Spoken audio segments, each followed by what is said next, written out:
오늘 같이 묵상할 하나님 말씀 요한복음 10장 17, 18절 2절 말씀입니다. 제가 봉독합니다. 내가 내 목숨을 버리는 것은 그것을 내가 다시 얻기 위함이니 이로 말미암아 아버지께서 나를 사랑하시느니라. 이를 내게서 빼앗는 자가 있는 것이 아니라 내가 스스로 버리노라. 나는 버릴 권세도 있고 다시 얻을 권세도 있으니 이 계명은 내 아버지에게서 받았노라 하시니라. 아멘. 한 부인이 죽게 되어 장례식을 치릅니다. 부인의 시신을 담은 관을 사람들이 메고 장지로 가고 있는데 그 관을 메고 있는 사람 중에 하나가 돌부리에 발이 채여 거의 넘어질 뻔하게 됩니다. 그 결과 관이 요동치게 되고 그게 흔들리게 되고 그 덕에 그런데 그 안에 누웠던 죽었던 부인이 다시 살아나게 됩니다. 지금 얘기예요. 7년 지났는데 또 그 부인이 죽었습니다. 다시 그 부인을 관에 넣고 또 장지를 향해서 사람들이 메고 갑니다. 그 지경에 이르게 됩니다. 아직도 돌이 많이 있고 돌뿌리에 채일 만한 그런 가능성이 많이 있는 상황 가운데 남편이 크게 또한 진지하게 이렇게 소리를 지릅니다. 여보게들 돌뿌리에 걸리지 않게 제발 조심들 하게. 이야기인데요. 우스갯소리인데요. 우리가 죽음의 문제를 놓고 이렇게 우스갯소리를 나눌 수 있는 이유는 모든 사람이 다 죽게 되기 때문인 것입니다.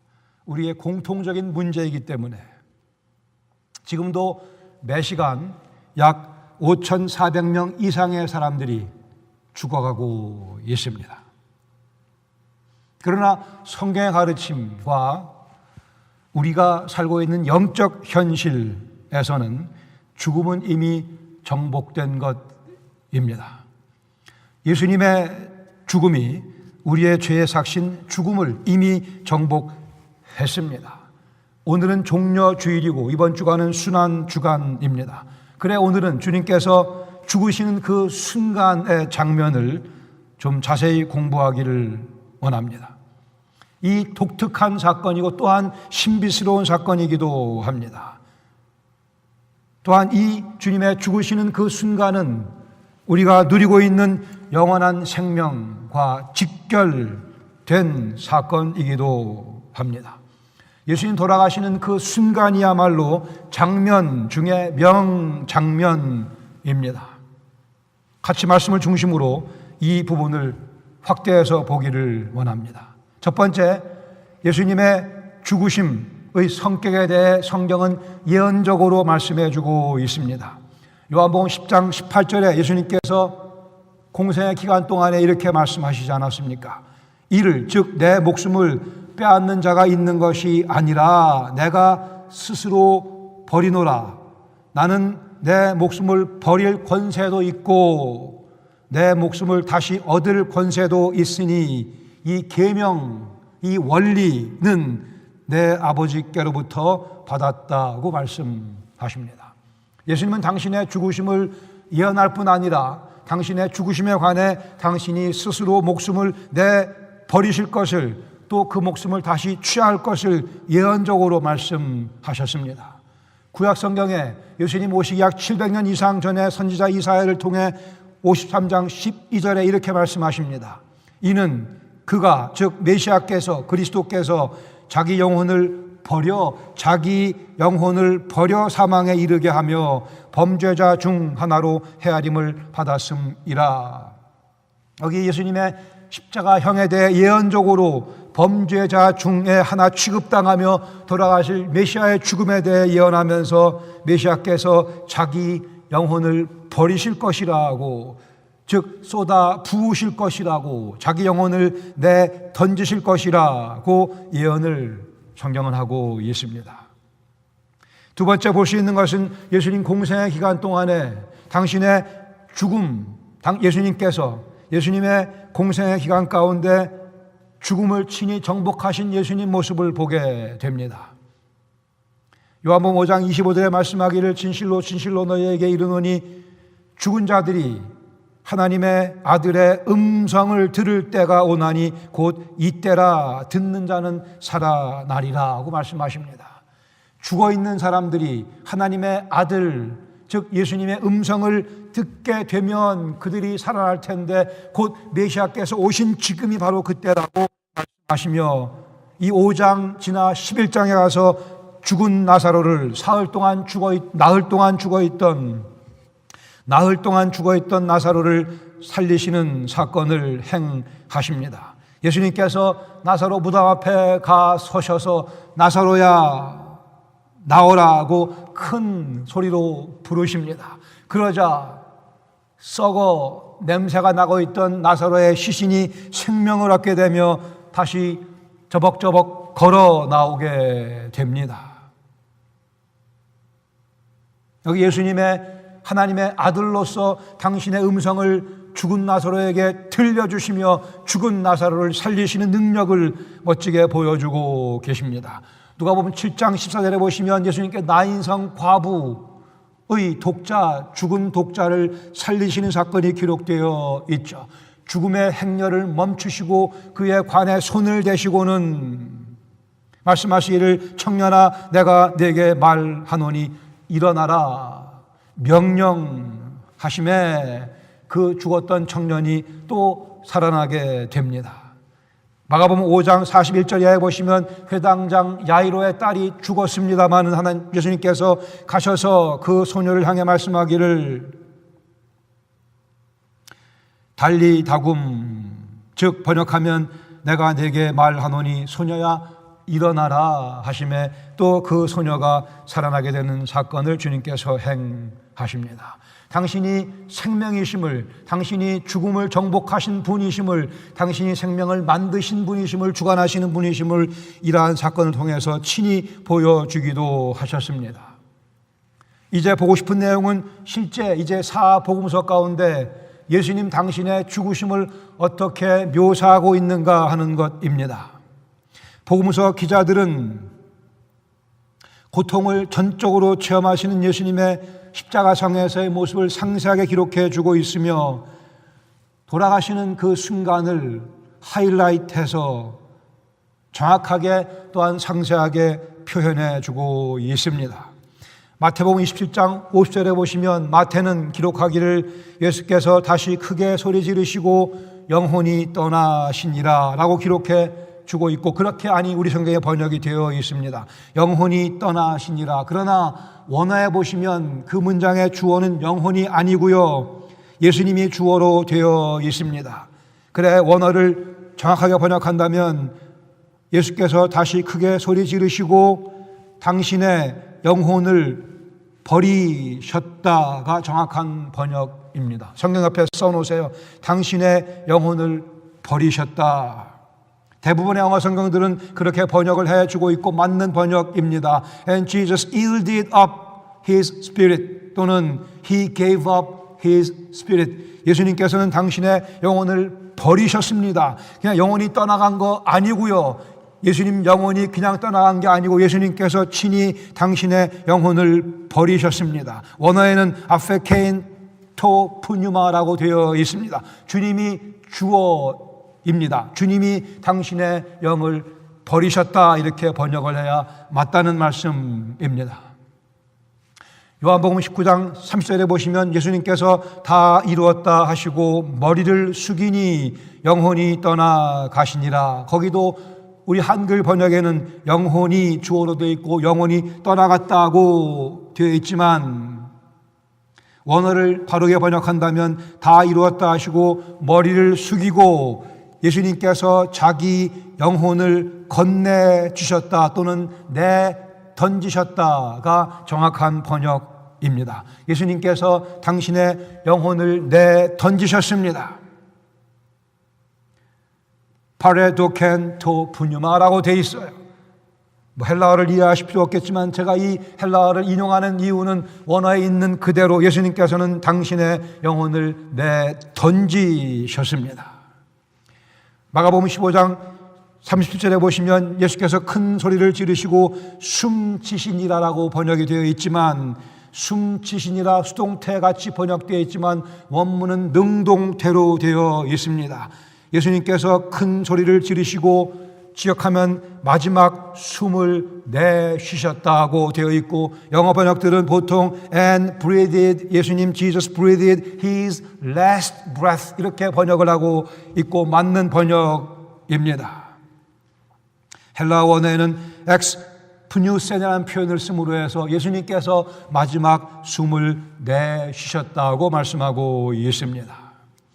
누가복음 23장 6절 똑같은 표현으로 되어 있습니다. ex pneusen, 예수님께서 마지막 숨을 내쉬셨다고 되어 있기에 수동태 표현이 아니고 능동태 표현인 것을 누가복음에 보시면 예수님께서 아버지 내 영혼을 아버지 손에 부탁하나이다 하고 이 말씀 하신 후 마지막 숨을 내쉬셨습니다. 23장 6절 말씀입니다. 아버지 내 영혼을 아버지 손에 부탁하나이다 하고, 여기에 질서가 있고 서두르지 아니하시는 주님의 모습을 보실 수 있기를 바랍니다. 주님 하신 말씀 다 하시고 마지막 숨을 내쉬셨습니다. 사복음서 다 예수님께서 주체가 되셔서 우리들은, 모든 사람들은 예외 없이 다 숨을 더 쉴래야 쉴 수 없어 숨을 허덕거리다가 죽게 되지만 예수님 그렇게 돌아가시지 않으셨고요, 죽음에 떠밀려 돌아가시지 않으셨고, 당신이 주체가 되셔서 당신의 스케줄에 따라, 당신의 계획에 따라 마지막 숨을 쉬시고 당신의 영혼을 내던지며 돌아가셨음을 꼭 기억하시기를 바랍니다. 또 하나 볼 수 있는 측면은요, 예수님께서는 요한복음 19장 30절에 보시면 예수께서 신포도주를 받으신 후에 이르시되 다 이루었다 하시고 머리를 숙이고 영혼을 건네주셨습니다. 다 이루었다 하시고, 당신이 오신 목적을 다 완성하셨음을 확인하시고 선포하시고, 다음에 머리를 숙이고 영혼을 건네주셨습니다. 사람들은 죽을 때 목숨이 끊어진 다음에 머리를 숙이게 되어 있습니다. 만일 제가 십자가에 달렸다고 한다면 제가 이렇게 있다가 죽고 난 다음에 제 머리를 떨구게 되어 있죠. 아니요, 예수님께서는 다 이루었다 말씀하시고 머리를 숙이시고 난 후에 다시 한번 당신의 영혼을 내던지십니다. 마태복음 8장에 보시면 예수님께서 말씀하기를 여우도 굴이 있고 공중에 새도 거처가 있건만 인자는 머리 둘 곳이 없다고 말씀하셨습니다. 이 십자가 상에서 예수님께서 오신 목적을 다 완성하시고 다 이루었다 말씀하시고, 누가복음 표현에 의하면 아버지께 당신의 영혼을 맡기시고 돌아가시게 되는데요, 아이러니가 담겨져 있다고 봅니다. 이 땅에 계시는 동안에 머리 둘 곳이 없었던 그분께서 이제 십자가에서 마지막 아버지 품 안에 당신의 영혼을 맡기시며 아버지 가슴에 머리를 떨구시며 아마도 영혼을 건네주십니다. 누가복음 23장 6절에 예수께서 큰 소리로 불러 이르시되 아버지 내 영혼을 아버지 손에 부탁하나이다 하고 이 말씀하신 후 마지막 숨을 내쉬셨습니다. 오직 한 곳, 예수님께서 머리 두실 수 있는 한 자리, 십자가 상이었으며 실상 아버지 품이기도 했습니다. 다 이루었다 말씀하시고 아버지 손에 당신의 영혼을 부탁한다 말씀하시고 머리를 떨구시고 돌아가십니다. 떨구신 후에 돌아가십니다. 누가복음의 기록과 요한복음의 기록을 제가 묶어서 한번 이렇게 읽어드리겠습니다.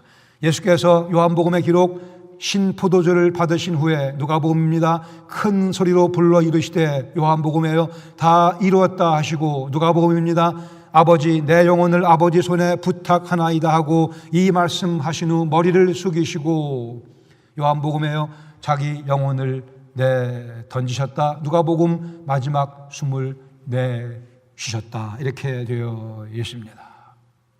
분명히 보시고 기억하실 수 있기를 바랍니다. 예수님 죽음에 떠밀려 돌아가신 것 아니고요. 더 살고 싶으신데, 아니면 우리말로 명이 다해 돌아가신 거 아니고요.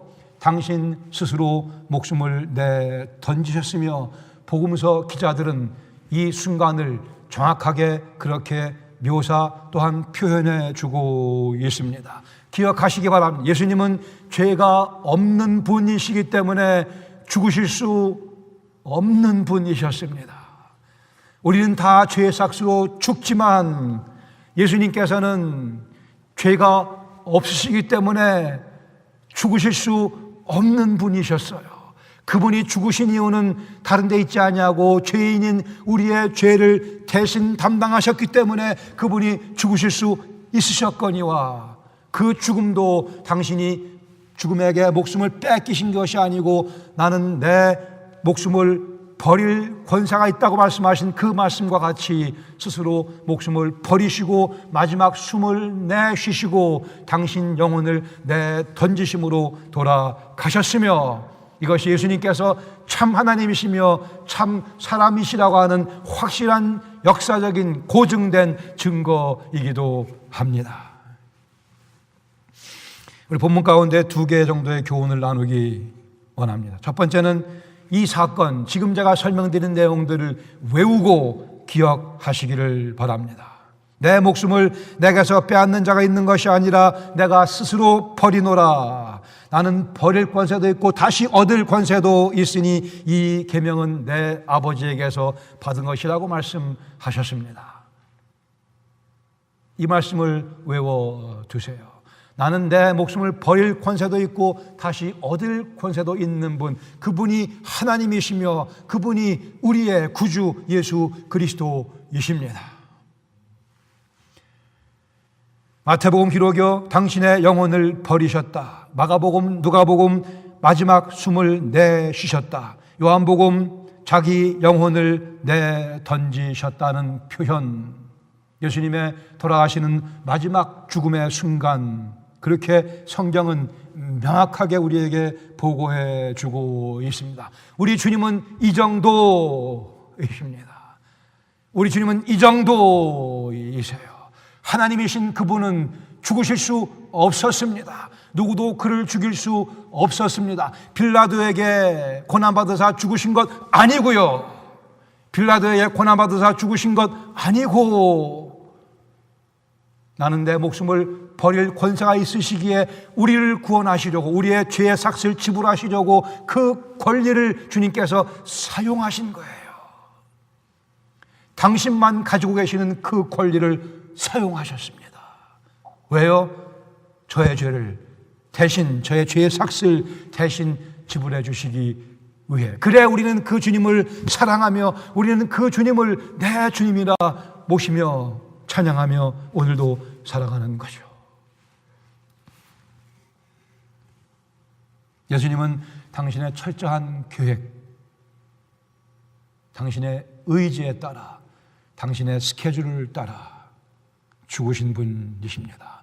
그분은 죽음의 종이 아니시고 죽음을 다스리시는 분이십니다.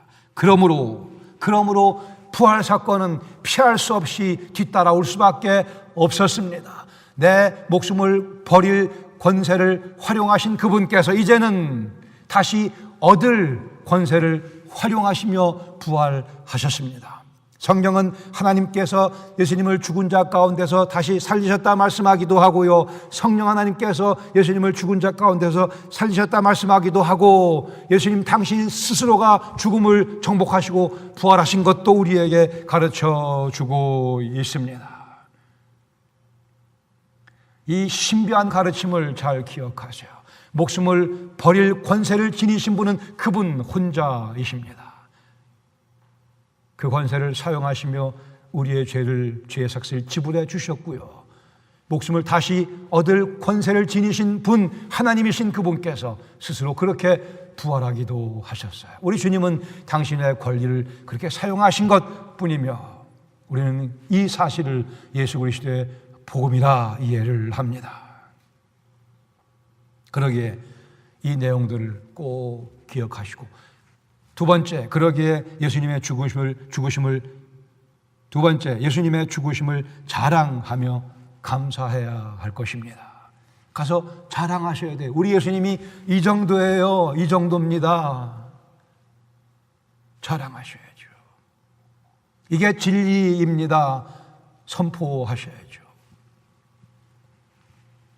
죽음은 부활의 필수 요건입니다. 그렇죠. 죽음이 있어야 부활이 있는 거죠. 그러나 두 사건 다 요한복음 10장 18절 말씀에 그 뿌리가 놓여져 있습니다. 내 목숨을 버릴 권세, 다시 얻을 권세를 지니신 그분이 대속의 죽으심과 부활의 사건을 스스로 연출해 내셨습니다. 그리고 부활의 주님으로 우리 앞에 오늘 서 계십니다. 4세기경에 프랑스의 투르 지방에 마틴이라는 그리스도인이 살고 있었다고 합니다. 예수님 잘 믿는 분인데 하루는 자고 있는데 꿈인지 환상인지 예수님이 그 앞에 등장하신 거예요. 마틴이 경배하려고 했는데 실상 근데 그 예수님 모습을 지닌 것은 예수님이 아니고 사탄이었습니다. 예수님 모양을 가장한 사탄이 서서 이 마틴의 경배를 받아보려고, 마틴이 경배를 드리려고 이렇게 하다 보니까 그 앞에 서 있는 예수님 같이 보이는 그 환상에 손에 못자국이 없는 거예요. 마틴이 담대하게 물었습니다.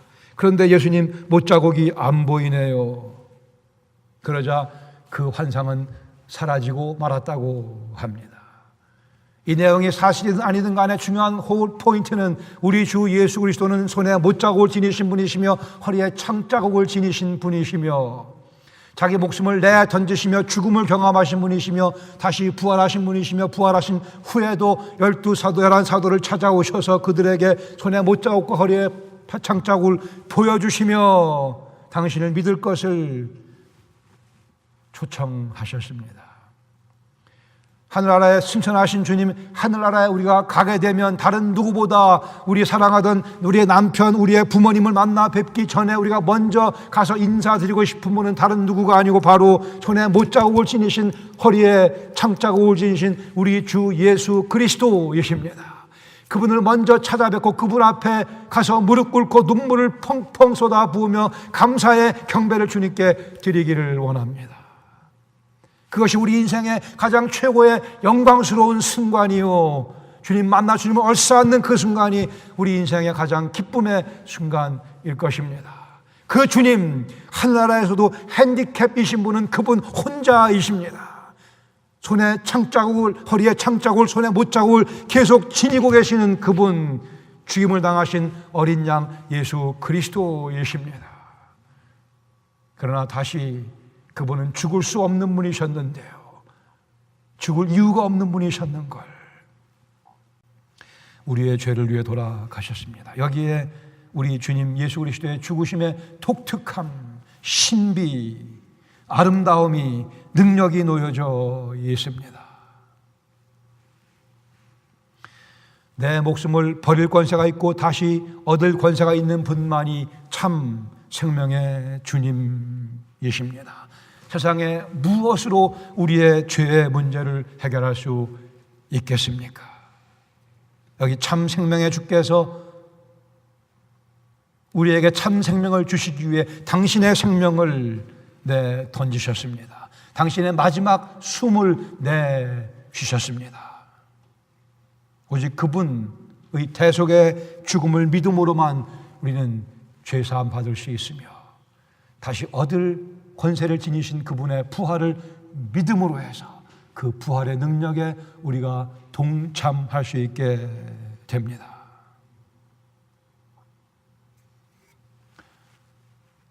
그러기에 세상 사람들은 십자가를 능멸합니다.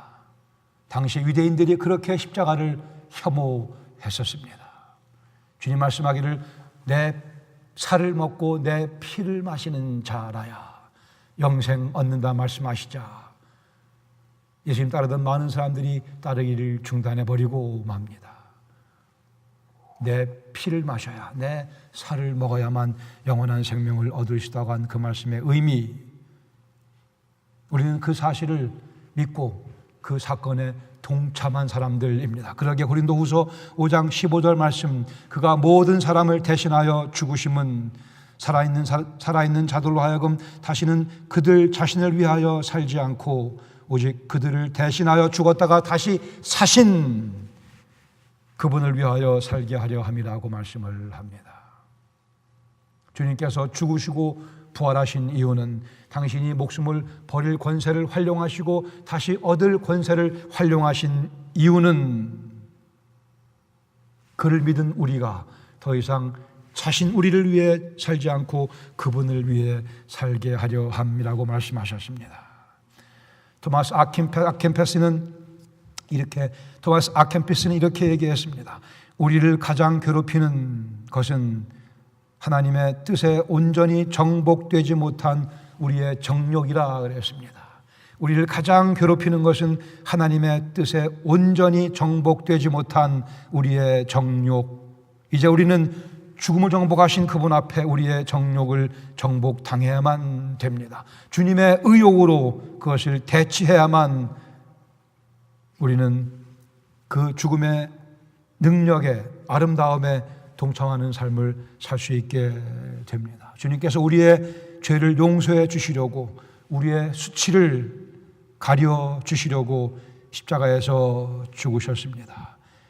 죽음을 정복하신 예수 그리스도께 우리의 정욕이 모두 정복됨으로 해서 그 부활의 찬란한 광채가 우리의 삶을 비추며 우리의 마음 깊은 곳을 비춰주며, 그래 생명과 능력을 누리며 그리스도의 십자가를 자랑하는 삶 살아갈 수 있기를 간절히 바라며, 이것이 우리가 한 주간 살아가며 선포해야 될 우리의 삶의 메시지라고 믿습니다. 같이 기도하시겠습니다. 말씀을 마음판에 정리해 보시기 바랍니다.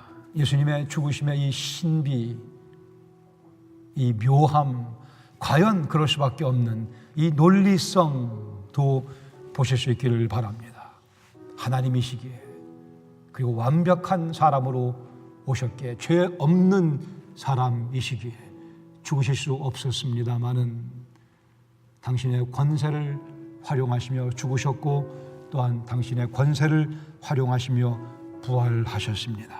이분이 바로 우리의 생명의 주님, 우리의 구원의 주님 예수 그리스도이십니다. 주님, 이 아름다운 장면을 사복음서의 기자를 통해 상세하게 기록할 수 있도록 성령께서 역사해 주셨으니 감사드리며, 배운 말씀 저희들이 잘 기억하며 이 기록한 내용의 의미가 무엇인지 제대로 깊이 있게 깨달음으로 해서 저희들도 주님께 정복당한 삶을 삶으로 해서 부활의 능력에 동참하는 복을 누리게 하여 주시옵소서.